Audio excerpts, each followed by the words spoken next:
Hey, what you want? Well, exactly. Today's topic is how to control what others want. You could change everything tonight. This is your chance to do something right.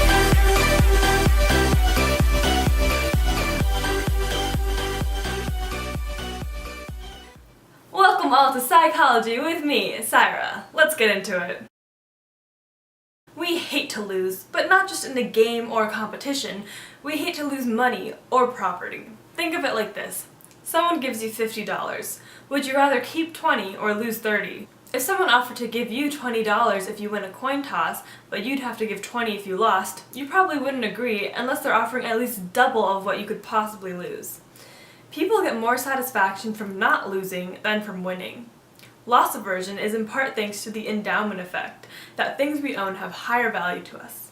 It's also based in our expectations. We get more upset if we expect to buy something for a certain price and it's no longer available than if we had no expectations at all.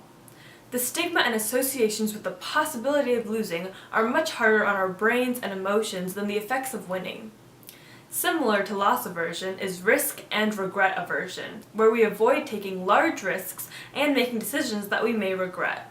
Another related effect is the sunk cost fallacy, where we continue to behave or act on things that are not great just because of a previous investment of time, money, or effort.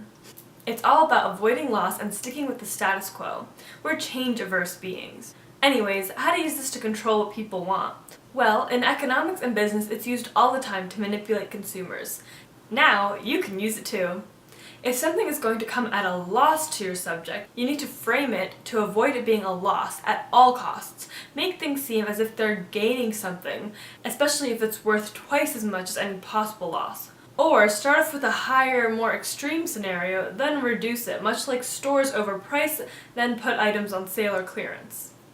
Now, let's talk about how to make people choose the option you want them to. Here's a series of questions. I'm going to give you 3 options, and you're going to choose one in the poll in the upper right-hand corner.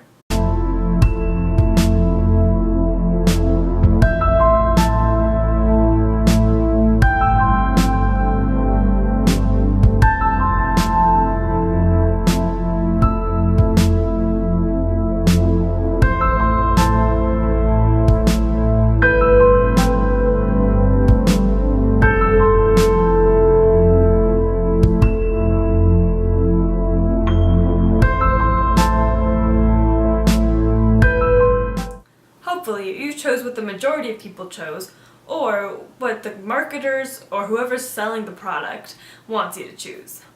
The Decoy Effect. Companies or teams can offer us 3 options, and by the relationship between the comparisons, direct you to choose the option that they want. With the Apple Watch, they want you to buy the middle option at $700.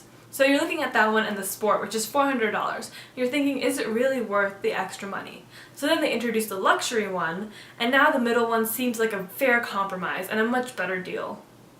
With popcorn, you'll more likely buy the large since it's only 50 cents cheaper than the medium, so it looks like it's a better deal. But if you just had the large and the small, you're probably thinking, do I really want to spend $7 on a large?